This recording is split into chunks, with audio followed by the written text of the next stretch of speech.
we're going to call to order the public hearing on 1028 additional appropriation for the 2025 general obligation fund. Is that, yep.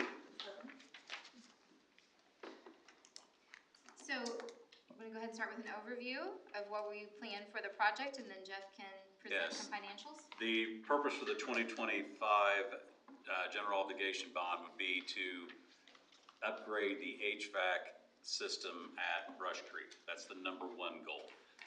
It could also slide into a few select HVAC units in other areas of the corporation, but that's the main focus, and that's a complete software upgrade, system upgrade to where it's just over, 25 years old now, so it's just needs to be upgraded. I mean, that's the main purpose of it. And it's been on the capital project list for at least the last 5 years that I've been here, that I know of.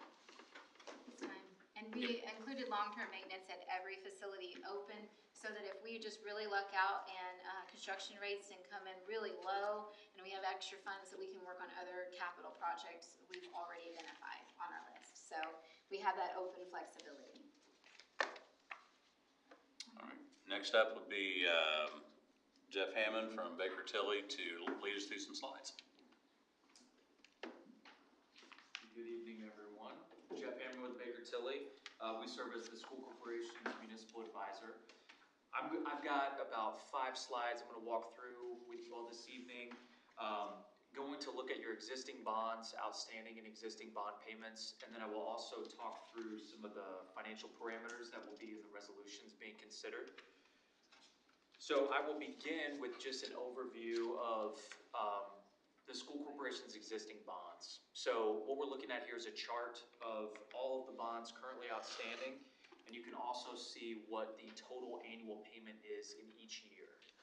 You'll notice in 2025 there is a step down going into 2026 from the level of payments in 2025. We're at about $4.3 million in 25 and stepping down to about $4 million in 2026. So I will show you a few scenarios of what a potential bond repayment could look like. So just keep this slide here in mind. But I will note that in 2034, all of the bonds that the school corporation currently has outstanding will be fully repaid and matured at that point. I will skip over this one unless you've got really good eyesight. That's a tough one to read. That's just the payments that populates that chart we just looked at. So you can see maybe in your board packets the annual payment associated with each bond, and then the total down there in the bottom right corner.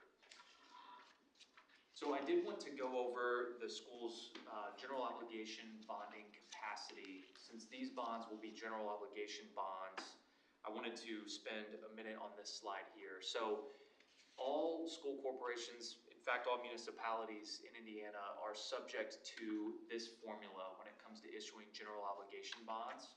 When you say, or when you hear general obligation bond or GO capacity, it doesn't mean your total capacity to issue bonds, but it does mean this governs how much you could issue in that GO bond mechanism.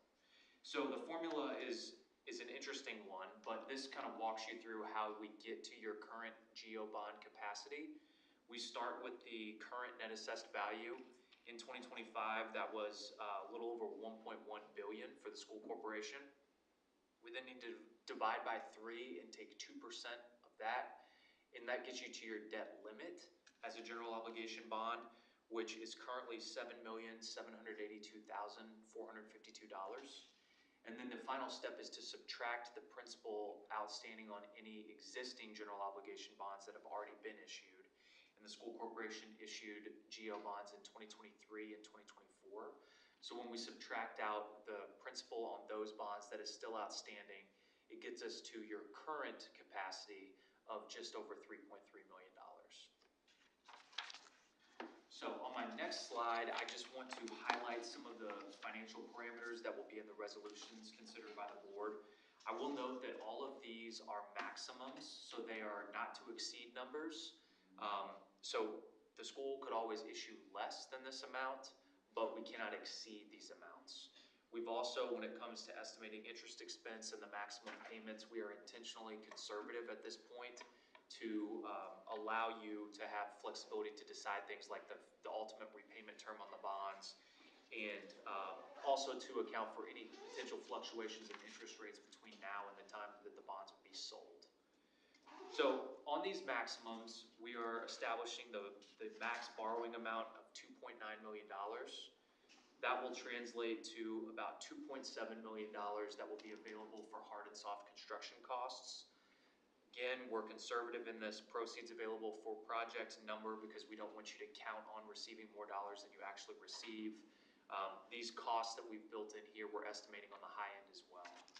The reason that there's a difference between the borrowing amount and what you can actually spend towards the project is because, similar to if you were to take out a loan in your personal life, there's issuance costs associated with issuing those bonds. We're also establishing the maximum repayment term at 20 years.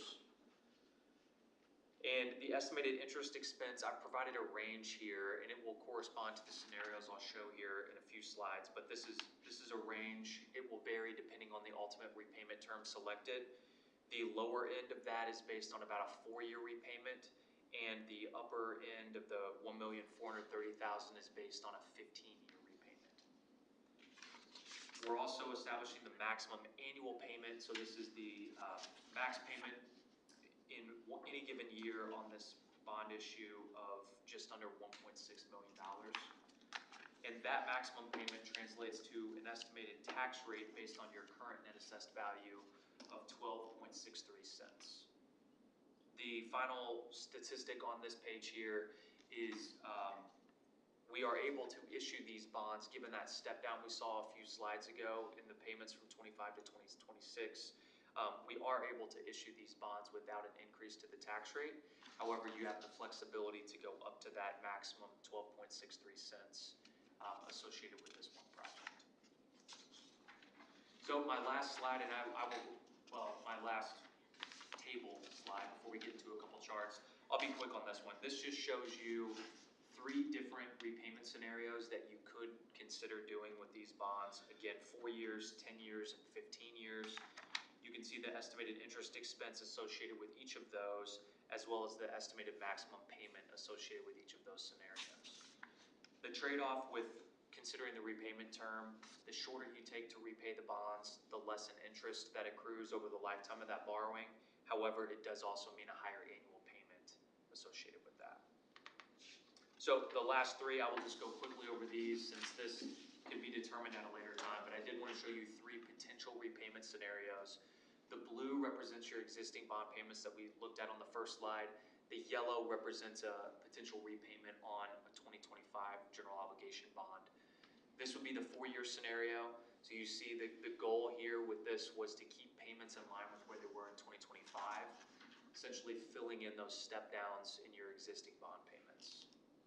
And then the next 2 slides look very similar. This is the 10-year scenario. So you see a scenario like this gives availability in 2027. There's an additional step down, which does provide a little flexibility to issue another series of bonds if needs dictate to still maintain a stable tax rate. And then the final one is just a 20-year repayment. So this would be the maximum repayment term that the school corporation can pursue. And again, this stretches your payments out to about 2040, but again builds more flexibility in future years in terms of payment capacity for it. That is the last of my slides. Are there any questions that I can answer pertaining to this project or these bonds? Any questions from the board? Thank you for coming. Thank you. Public comment? Yep. So this is a public hearing, so this is your time. If you would like to make any public, take any public input or comment on the proposed projects,